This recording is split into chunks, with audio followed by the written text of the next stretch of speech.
오늘도 하나님 말씀을 듣고 깨닫고 그대로 살기를 소망하는 우리의 삶 속에 하나님의 크신 은혜와 능력의 역사가 일어날 줄로 믿습니다. 파스칼이 이렇게 말합니다. 사람은 같은 사건에도 울기도 하고 웃기도 한다라고 말합니다.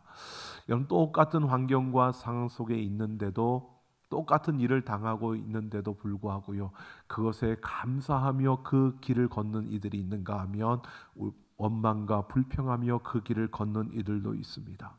물론 사람마다 그 무게를 감당해내는 그 힘이, 그 능력이 차이가 있기 때문에 다 모두가 감사해야 된다, 우리가 그렇게 일편 한 가지로 말할 수는 없을 겁니다.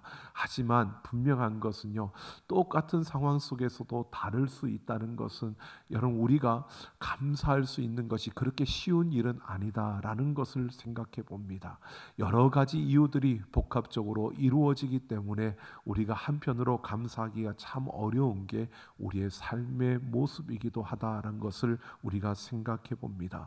그래서 시편에 보면 하나님께서 끊임없이 그 말씀 속에서 명령으로 감사하라고 말하고 있는 것을 보게 됩니다. 오늘 특별히 시편 95편 예배의 시라고 말하고 하는 여기에서 감사에 대해서 명령을 하고 있습니다. 이렇게 명령한다는 것은 그만큼 쉬운 일이 아니고 어렵다는 것을 먼저 우리에게 말해주는 것이고요. 뿐만 아니라 예배에 나올 때 감사하라는 것은 결국 하나님을 예배하는 예배자의 첫 번째 그 의무가 감사라는 것을 오늘 우리는 생각해 볼 수 있을 겁니다. 이 시편 95편에 배경이 되는 그 말씀은 이스라엘 백성들의 이스라엘 광야의 그 삶이었습니다. 그들은 광야를 지나면서 끊임없이 원망과 불평할 수밖에 없는 환경과 상황을 만났고, 그럴 때마다 원망과 불평이 그들에게는 찾아왔고 그냥 내뱉어 줬습니다. 오늘 그 결과가 뭐냐를 오늘 11절을 보면 이렇게 말합니다. 내가 노하여 맹하기를 그들은 내 안식에 들어오지 못하더라 하였더라 라고 말합니다. 결국 이러한 불평과 원망으로 그들이 내 안식에 들어오지 못했다라고 말합니다. 하나님의 그 안식, 그 평안에 들어오지 못했다는 겁니다. 이 말은 결국 그들이 평안한 삶을 살지 못했다는 것이고요. 그래서 하나님이 명령을 한다라고 이렇게 말씀하고 있는 겁니다.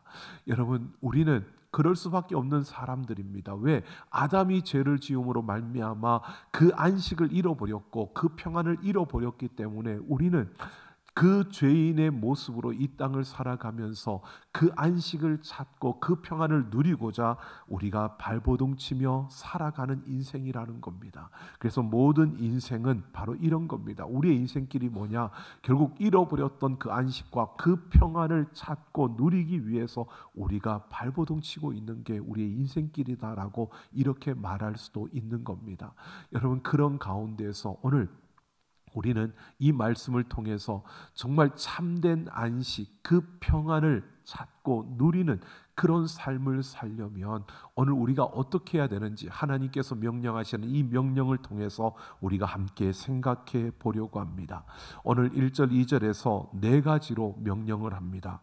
와서 노래하라 라고 하고요, 즐거이 외치라 라고 하고, 그 앞에 나아가라 라고 하고요, 즐거이 노래하라 라고 이렇게 네 가지로 명령합니다. 이것을 하나하나 우리가 살펴볼 텐데요. 먼저 와서 노래하라 라고 합니다.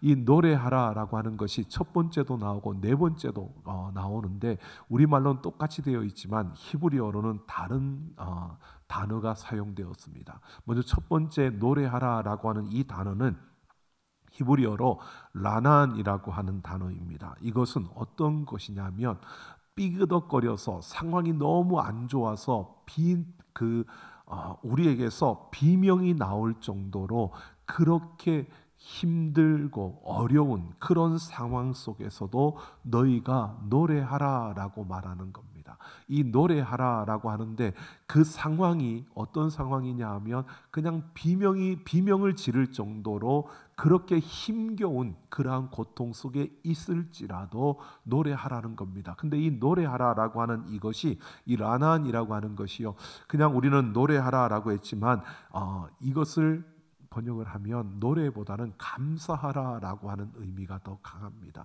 이 감사하라라고 하는 것은 이 라난이라고 하는 이 단어가 think, 생각하다라고 하는 그 단어에게서 유래되어진 것이고, 그 단어 think라고 하는 것은요, 그 로기조마이라고 하는 바로 그 헬라어로 이어지는 로직이라는 그 단어로 우리가 이어지는 그러한 파생되어진 그 단어입니다. 그러니까 이 어려운 힘겨운 상황 속에서도 너희가 노래하라라고 하는 이것에 담겨 있는 의미를 보면, 우리가 힘겨운 그 상황 가운데 있을 때에 너희가 논리적으로 생각하며 감사하라고 말하고 있는 겁니다. 그러니까 논리적으로 생각해 보라는 겁니다. 여러분, 이스라엘 백성들이 광야에서 그 길을 걸어갈 때 그들이 원망하고 불평할 때를 한번 생각해 보십시오.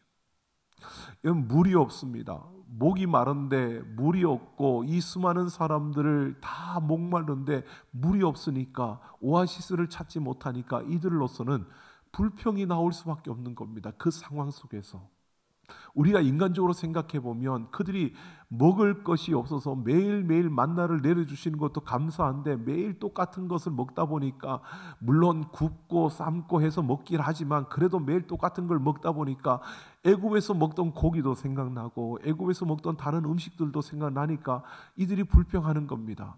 근데 그 안을 가만히 들여다보십시오. 이것은, 불평하고 원망한다는 것은 사단이 우리를 충동질하는 겁니다. 사단이 우리를 충동질하는데, 여러분, 이들을 충동하는데 지금 사단이 그들의 생각을 충동할까요? 그들의 감정을 충동질할까요? 그들의 감동을 충동질하는 겁니다. 생각하지 못하도록 감동을 충동질하는 겁니다. 야, 물이 없어, 목말라, 야, 지금 당장 목이 마른데 물이 필요하잖아.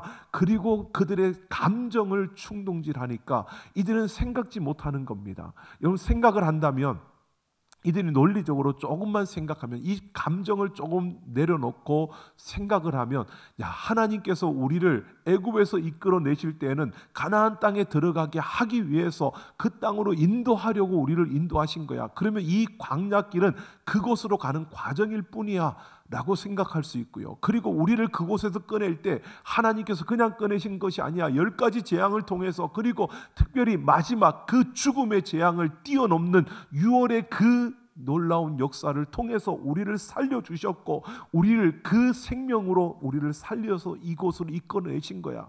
그뿐만이 아니라 홍해가 앞을 가로막고 있고 그 애국 군사들이 달려올 때 우리는 죽을 수밖에 없는 그런 상황 속에 있을 때, 하나님은 그 홍해를 가르시고 마른 땅으로 건너게 하셨고, 그리고 그 따라오는 애국 군대를 그 물에 수장시켰던 그 하나님이야. 그 하나님이 지금 우리를 이끌고 있는 거야. 그 하나님이 지금 우리를 인도해 가고 있는 거야.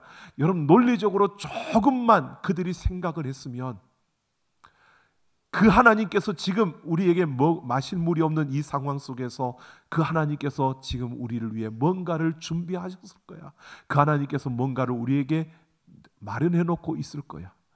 여러분, 충분히 논리적으로 생각을 하면 감정의 충동이 되는 게 아니라, 논리적으로 생각하면 그 순간에도 그들은 하나님 앞에 감사할 수 있는 그러한 시간들이 그들 앞에 주어진다는 것입니다. 그런데 그들은 감정의 충동이 되어지는 겁니다. 여러분, 우리가 살면서 우리 한번 생각을 해보십시오. 우리가 살면서 나아가는 걸음 속에서요, 조금 힘겹고 어려운 일이 찾아올 때, 여러분, 우리의 머리로 생각하기보다는, 논리로 생각하기보다는, 우리가 하나님께서 그동안 베풀어 주셨던 그 손길을 통하여 우리에게 일어났던 일들을 돌아보며 생각하기보다는, 여러분, 그 순간에 우리의 감정이 충동되어서 욱하고, 그리고 그냥 버럭하고, 여러분, 그러면서 우리 안에서 그냥 슬퍼지고 그냥 불평과 원망이 그렇게 생겨나오는 이 모습들이, 여러분, 우리의 보통 일반적인 모습이지 않습니까? 그렇게 되어지면 우리에게 주신 그 평안과 그 안식을 우리는 누리지 못하게 되고 잃어버리게 되는 거고요. 그 순간에 논리적으로 생각하면서 하나님이 이렇게 하셨고 나를 이렇게 붙드셨다면 지금 이 순간에도 하나님이 나를 붙들고 계시기에 그 하나님께서 내가 생각지 못하는 뭔가를 만들고 또 그 길을 열어주실 것이라고 우리가 생각하고 또 그렇게 기대할 수 있는 하나님의 그 길을, 하나님의 뜻과 그 섭리를 찾을 수 있는 그러한 우리의 걸음을 통해서 우리는 하나님의 평안과 그 안식을 누리게 된다고 말하고 있는 겁니다. 그래서 우리에게 어떤 그 비명 소리를 지를 만큼의 그 고통스러움이 주어지는 그 순간에도 너희가 논리적으로 생각하며 감사하라고 말하고 있는 겁니다. 여러분, 우리에게 주어지는 순간마다 감정에 충동되어 움직이는 것이 아니라 감정을 누르고 우리의 머리로 생각하고 그래서 그 하나님 앞에 감사하며 나아가는 우리가 되기를 예수님의 이름으로 축원합니다. 그럴 때 우리는 평안과 안식을 누릴 수 있는 겁니다. 그 다음 두 번째로 구원의 반석을 향하여 즐거이 외치라라고 말합니다. 구원의 반석은 하나님의 구약적인 별명입니다. 그러니까 하나님을 향하여 즐거이 외치라. 이 즐거이 외치라라고 하는 것은 간구하는 것을 말합니다. 간구하는 뭔가를 구하는 것인데 여러분 구한다는 것은요 결국 이런 겁니다. 내게 뭔가가 부족하다는 것을 알고 있고 또 나와의 연결되어진 관계되어진 그러한 자이기 때문에 내가 구할 수 있는 거고요. 그리고 거기에서 내게 부족한 뭔가를 채울 수 있다는 것을 우리가 확신할 때 우리는 간구할 수 있는 겁니다. 이 간구한다는 것은 이런 것을 말하는 겁니다. 하나님과 나와의 신뢰의 관계가 이어지고 그 하나님을 신뢰함으로 그 하나님께 나의 필요한 모든 나에게 있어야 할 것들을 구하는 것을 말하고 있는 겁니다. 우리가 살아가면서 우리는 부족함과 연약함을 느낄 수밖에 없습니다. 그럴 때마다 우리가 무엇을 찾고 구할 때 여러분 세상에서 찾고 구하는 것이 아니라 우리는 먼저 나와 관계가 이어진 나의 하나님이 되신 그 하나님께 우리가 나아가서 찾고 구하는 우리의 걸음을 이어갈 때 우리는 안식과 평안을 누릴 수 있다는 것입니다. 여러분 하나님은 우리를 사랑하시기 때문에 우리를 위하여 그 아들 예수 그리스도를 보내주셨습니다. 여러분 그 잃어버린 안식을 찾기 위해서 사람들이 몸부림치며 많은 과학도 문명도 또 온갖 많은 일들 철학을 통해서 우리는 누구인지 우리는 어디에서 왔는지 우리는 뭘 해야 하는 존재인지 결국 다 한 가지로 각각 모양은 다르지만 결국 한 가지로 추구하는 것은 잃어버렸던 그 안식을 찾고 그 평안을 찾기 위해서 사람들이 발버둥치고 몸부림치는 것입니다. 그런데 인간이 그렇게 발버둥쳐도 찾을 수 없고 우리의 의지와 노력으로 안 되기에 하나님께서는 그 문제를 해결해 주시기 위해서 그 아들 예수님을 이 땅에 보내주신 겁니다.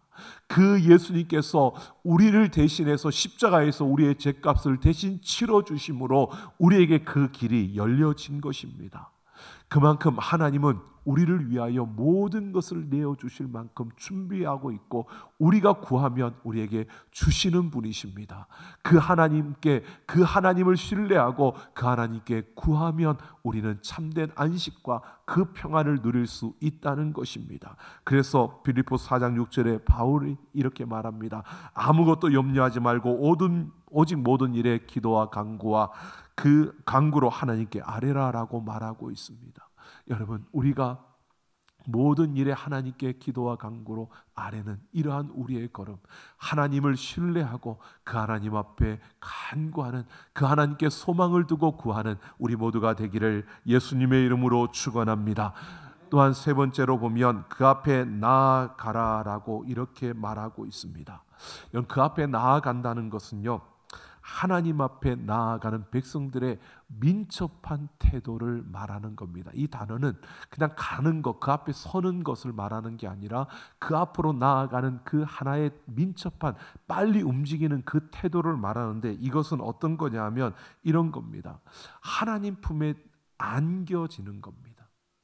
여러분 우리가 하나님 앞으로 나아간다는 것은요 하나님의 품으로 뛰어 들어가는 것을 말하는 겁니다. 그래서 하나님 품으로 뛰어든다는 것은 여러분 하나님을 아버지로 신뢰할 때 여러분 그 품으로 뛰어들 수 있는 겁니다. 그 하나님을 진정으로 내가 의지할 때 그 하나님 품으로 뛰어들 수 있는 겁니다. 그런데 간혹 그럴 때가 있죠. 우리가 죄를 짓고 우리의 모습을 보면 온전치 못하고 실수투성이고 또 더러운 우리의 모습들, 이러한 것들을 볼 때 이런 내가 어떻게 감히 하나님을 부르고 하나님 앞으로 나아갈 수 있을까? 여러분 그게 아닙니다. 하나님과 나와의 관계는 아버지와 자녀와의 관계와 같다고 이렇게 표현해 주는 것은 결국 하나님의, 내가 아무리 죄가 많고 내가 아무리 더럽혀졌어도 그 하나님 품으로 뛰어들어갈 수 있는, 그 하나님 품에 안길 수 있는 그런 존재라는 것을 말해주고 있는 겁니다. 그래서 우리가 하나님 품으로 뛰어들어가는 그 안기는 이러한 우리의 삶으로 나아갈 때, 여러분 그 하나님을 신뢰하고 하나님 품으로 뛰어들어가 안겨지는 이러한 우리의 걸음을 걸을 때 여러분 우리는 어떻게 해요? 그 안식과 평안을 누릴 수 있다는 겁니다. 여러분 우리가 신앙생활하는 것은 완벽하고 완전한 삶을 추구하는 게 아닙니다. 여러분 우리는 온전한 삶을 추구하는 겁니다. 여러분 우리는 완벽하고 완전해질 수 없습니다. 이 땅에서는 완벽과 완전한 것을 우리가 기대할 수 없습니다. 그러나 온전한 삶을 기대할 수는 있습니다. 이 온전함이라는 것은요, 우리가 실수하고 우리가 부족하고 우리가 연약한데 이 연약함과 부족함이 없어지는 게 아니라 예수 그리스도의 의로움으로 덧입는 겁니다. 이게 온전하여지는 겁니다. 여러분 우리가 완벽해지고 완전해지는 게 아닙니다. 예수를 믿고 그렇게 신앙생활을 하는데도 여러분 생각해 보십시오. 우리 넘어지잖아요. 우리 또 부족하지 않습니까? 이게 뭐냐 하면 우리가 완벽하고 완전해지는 게 아니라 예수님의 의로움을 덧입고 온전해지는 겁니다. 우리는 온전한 삶을 추구하고 온전한 삶을 이루어 가야 하는 것입니다. 그래서 우리는 하나님 품으로 안겨지는 삶을 사는 겁니다. 하나님 품으로 수시로 우리는 안겨져야 되는 겁니다. 내가 조금 부족하고 내가 또 실수하면 하나님 품으로 뛰어들어가 안겨야 되는 겁니다. 그럴 때 우리는 그 안에서 참된 안식과 평안을 누릴 수 있다는 것입니다. 여러분 하나님과 나와의 관계 속에서 그 밀접함이, 그 친밀함이 이어질 때 우리는 그 품에 뛰어들어가 안길 수 있습니다. 그런데 보십시오. 여러분 우리 누가복음에 보면 우리가 잘 아는 탕자의 비유, 돌아온 그 아들의 비유를 보면요. 여러분 둘째 아들이 그 모든 유산 받은 것을 탕진하고 돌아올 때 여러분 돌아오는 그 순간에요. 아들이 돌아온다는 소식을 안 것도 아닙니다. 아들이 돌아올 것이라고 뭔가를 생각한 것도 아닙니다. 그저 아버지는 그 동네 어귀를 바라보고 있는 겁니다. 해가 뉘엿뉘엿 지어가는 그 가운데 그 아버지가 그 동네 어귀를 바라보고 있습니다. 여러분 그 바라보고 있는 순간에 아들이 나타났을 때 아버지가 어떻게 했는지 아십니까? 성경을 보면요, 아버지가 그 아들에게 뛰어갑니다. 제가 이 부분을 보다가 어느 한 책에 이런 글을 보았습니다.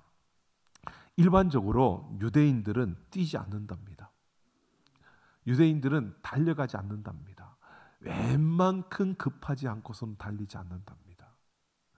그런데 여러분 아버지가 뛰어갔다는 겁니다. 그만큼 긴박하고 급박했다는 겁니다.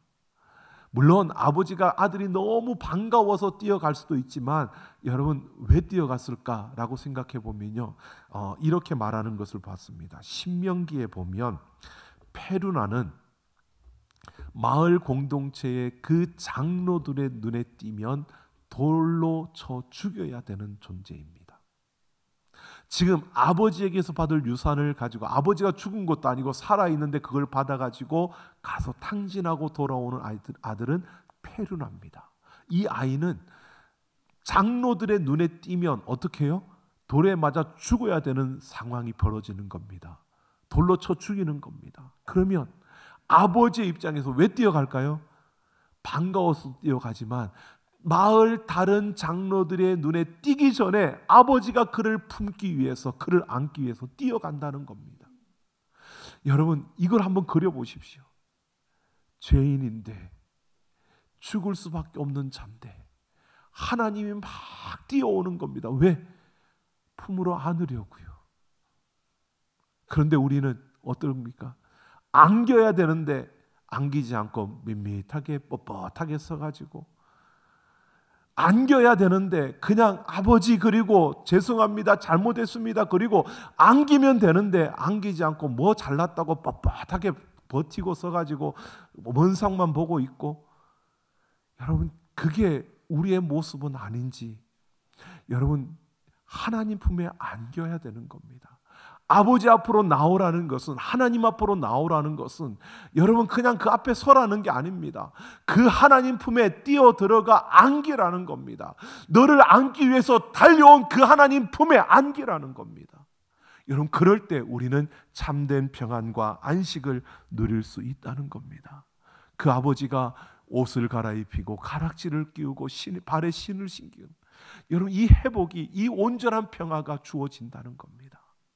여러분 우리의 삶의 모든 순간마다, 여러분 매일매일 매 순간순간마다 그 하나님 나를 향해 달려오실 때 여러분 그 품 안으로 뛰어드는 안기는 우리가 되기를 예수님의 이름으로 축원합니다. 또한 마지막으로 즐거이 노래하자라고 하라고 말하고 있는데요, 이것은 1절과는 달리 예배하다라고 하는 의미를 가지고 있습니다. 예배한다는 것은 하나님을 최고의 가치로 여기고 그 하나님을 경배하는 겁니다. 그래서 3절을 보면 이렇게 말합니다. 여호와는 크신 하나님이시요 모든 신들보다 크신 왕이시기 때문이로다 라고 말합니다. 여러분 이 배경이 있습니다.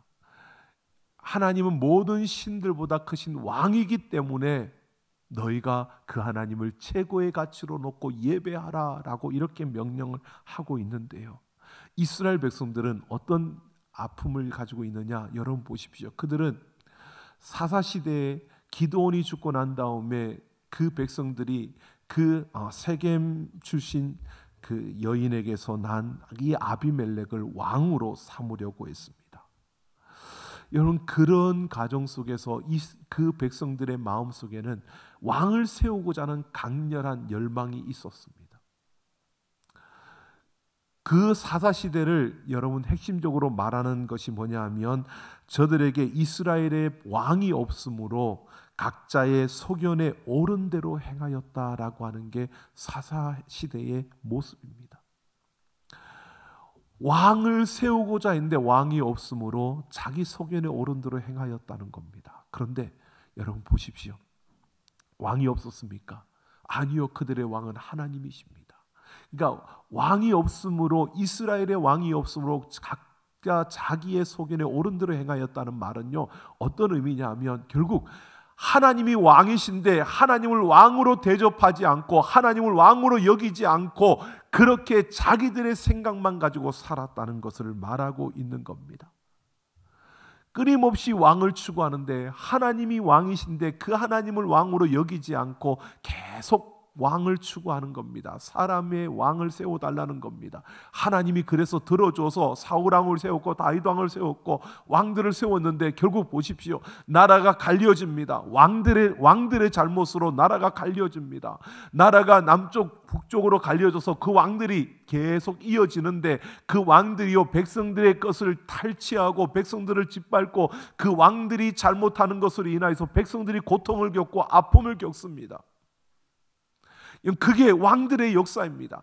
열왕기와 역대기에 쭉 나오는 그 왕들의 역사, 이 왕들의 역사를 통해서 왜 이 왕들의 선한 왕과 악한 왕들을 계속 열거해 놓고 있을까? 여러분 특별히 역대기는 이스라엘 백성들이 바벨론 포로 이후에 그 사람들이 그 역대기를 쓴 겁니다. 왜? 그 시대 우리는 이런 왕들에 의해서 이런 계보로 우리가 이어져 왔다는 것을 말해주고 있는 건데, 특별히 여러분 그 열왕기와 역대기를 연구한 학자 중에 이렇게 말하는 것을 보았습니다. 이 왕들이, 이 사람으로 세워진 그 왕들의 모습이 무엇을 이야기하느냐라고 하는 겁니다. 이 왕들은요 계속 패망하고 쓰러지고 실수하고 계속 이런 모습만 보여주는데, 그것을 통해서, 역사를 통해서 이스라엘 백성들의 마음속에 이렇게 갈망하게 만든 겁니다. 왕들을 세워봐도 이 왕을 세워도 그렇고 저 왕을 세워도 그렇고 다 그런데 정말 우리에게 참된 안식과 평안을 줄 그 샬롬의 왕을 우리는 필요로 한다. 그 왕이 우리에게 있으면 좋겠다. 결국 메시아 예수 그리스도를 갈망하게 만드는 것이 인간의 그 왕들이었다는 것입니다. 이 왕들의 모습을 통해서 결국은 우리가 세운 왕이 아니라 하나님이 우리에게 주실 그 왕, 참된 샬롬의 왕이 우리에게 와야 우리가 살 수 있다. 그 하나님에 대한, 그 메시아에 대한 열망을, 그 목마름을 일으키게 한 것이 그 왕들의 모습이었다고 이렇게 말하는 것을 보았습니다. 여러분, 결국 열왕기에 그 나오는 왕들의 그 궁극적인 목적은 다른 것이 아니라 예수 그리스도를 바라보게 하는 것이었다는 겁니다. 그래서 오늘 시편 기자가 이야기하는 겁니다. 여호와는 크신 하나님이시요 모든 신들보다 크신 왕이시라고 선포하고 있는 겁니다. 그래서 우리가 그 하나님을 예배해야 한다는 겁니다. 즉 하나님을 나의 왕으로 삼고 그 하나님을 예배하는 자가 될 때 여러분, 우리는 참된 안식과 평안을 누릴 수 있다는 겁니다. 하나님이 나의 주인이시고 하나님이 나의 왕이시기에 그 하나님을 최고의 가치로 여기며 그 하나님을 예배하는 우리가 되기를 예수님의 이름으로 축원합니다. 오늘 시편 기자는 우리에게 이렇게 말해주고 있습니다. 여러분, 감정에 충동되지 말고 우리의 논리적인 생각으로 하나님에 대해서 생각하며 우리가 감사하라고요. 또 우리에게 말하고 있습니다. 그 하나님과의 그 친밀함 속에서 그 하나님 안에 소망을 두고 구하는, 간구하는 자가 되라고요.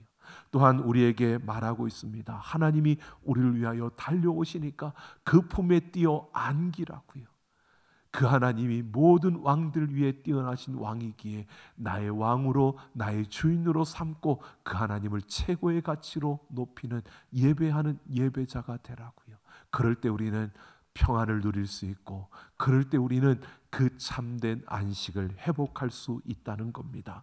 여러분, 우리가 생각해 보면 주님 다시 오시는 그날에 그 영원한 나라가 우리에게 이루어집니다. 근데 그때 이루어지는 것 맞습니다. 그런데 지금도 우리는 그걸 누리며 살아야 되는 겁니다. 왜? 이미 우리에게는 이루어졌기 때문에.